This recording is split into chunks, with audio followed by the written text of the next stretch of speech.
ውሽማው ጋር ሄዶ ሲመጣ ስትቀበዩ እንደፈለገ ሲያደርግሽ ስትቀበዩ የኖር ሴትዮ አሁን ጎንበስ ብለሽ ይቅርታ የሚያስጠይቅሽ ምክንያት አንቺ ምንድን ነው ያጠፋሽው? እስኪ ጥፋትሽ ምንድን ነው?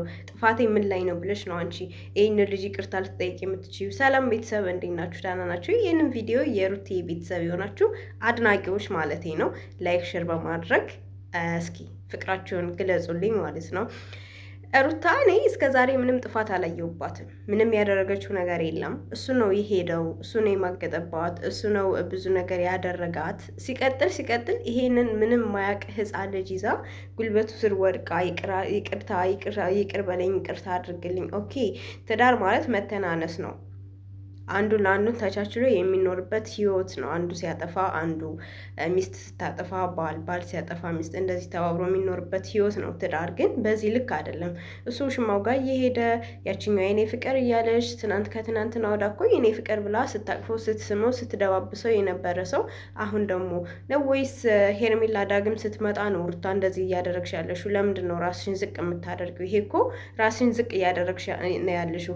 እሱ ነው ያጠፋው፣ እሱ ነው የበደለሽ፣ እሱ ነው ብዙ ነገር ያደረገች። ስለዚህ እሱ ነው ይቅርታ መጠየቅ ያለበት። እኔ እዚህ ጋር ነገሮች ተስተካክለው አብረዋቱን እያልኩኝ አይደለም። አንድ ላይ ብትሆኑ በጣም ደስ ይለኛል፣ ከባልሽ ጋር ከልጅሽ አባት ጋር ማለት ነው።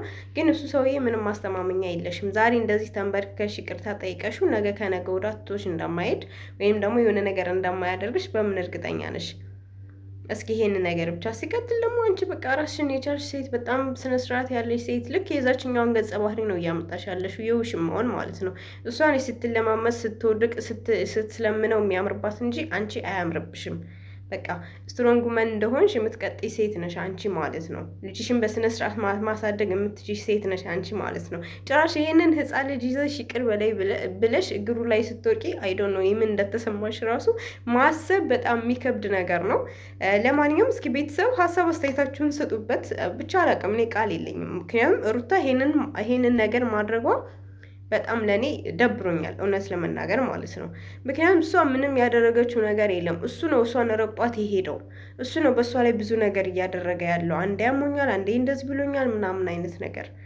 እስኪ ቤተሰብ ሀሳባችሁን ስጡበት። ሲቀጥል ቪዲዮ ላይክ ሼር ማድረጋችሁን እንዳትረሱ።